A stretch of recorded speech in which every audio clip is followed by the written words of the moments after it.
So here is the cash flow calculator of GrayMatter's Finance Analytics solution, which is called as FA Plus, and which is an enterprise-wide pre-built analytics solution.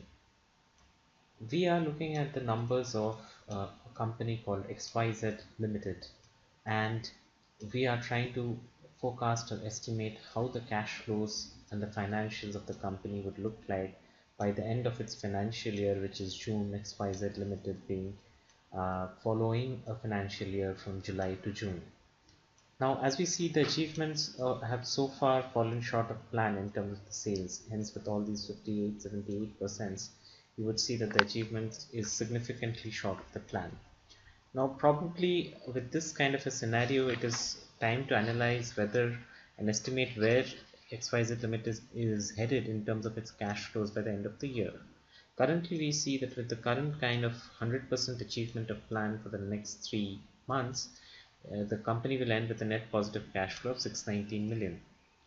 But what if the recent efforts to increase sales pay off and you overperform, or rather XYZ Limited overperforms?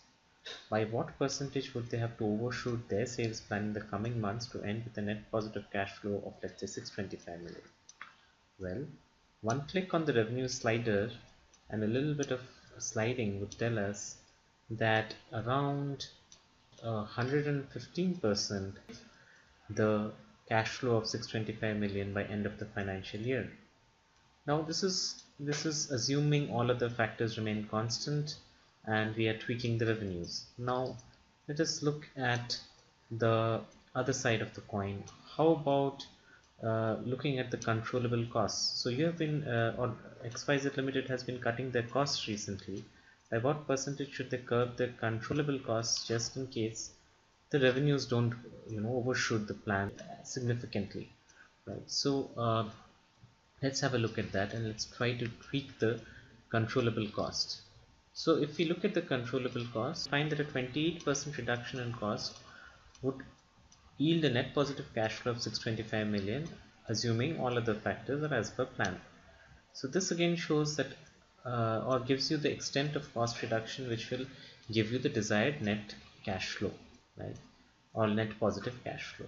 Now again, let's reset and look at some other variables which will impact the cash flow. So how about if your recent revision of payment terms for some of your vendors and a few of your customers actually help you end up with higher than expected accounts receivable and lower than expected accounts payable in the last quarter.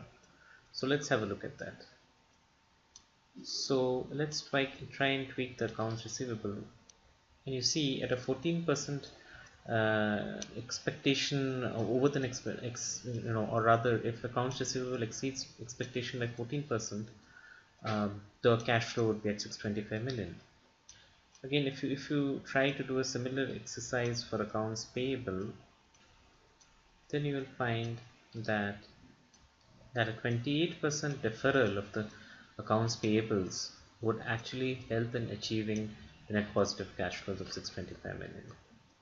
Of course, we have assumed that all other factors are, as per plan. If you try and, if you tweak all factors, or if you make all the variables vary simultaneously, then you could have a very different scenario. So for instance, I'm looking at a hypothetical scenario where the revenue goes up to 127% of plan and controllable costs is at 65%, or rather there's a 35% cut in controllable costs, and your accounts receivable goes up by, let's say, 22%, and your accounts payable come down by, let's say, another 29%, then you'll end up with about 649, it's like 650, almost $650 million.